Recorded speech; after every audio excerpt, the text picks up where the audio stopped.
السلام عليكم ورحمة الله وبركاته. اليوم الفيديو تبعنا كيف معرفة طيورك فيها فاش أم لا، وكيف التخلص منها. تمسك زي هيك، تعمله زي هيك،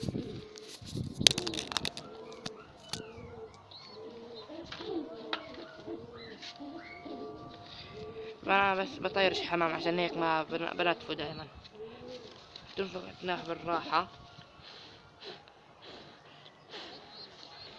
زي هيك. إذا تلاقي زي نمل صغير هيك فاش بيمشي عليه، بدك تتخلص منه، بتحط تنقع جناحه زي هيك شوي صغير، بتحط مية بجات، بتحط جناحه زي بالراحة، تفرك شوي شوي زي هيك، تصير هيك تنقعه لحد الفاش زي هيك بيطلع منه.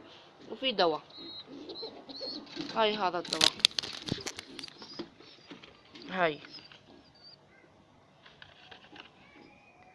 هاي هذا الدواء، هذا مش للفاش، لكل اشي.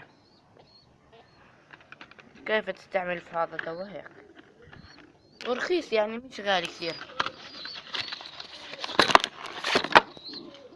هاي زي هيك كده تنفتح، شلونها تصير زي هيك. وكيف تعرف زغليلك إذا عليها فاش أم لا؟ زي هيك، تفتح جناحه شوي شوي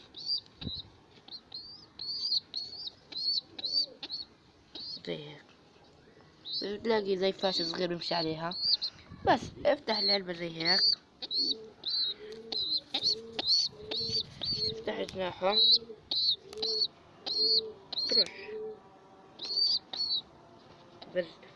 بس هذا الدواء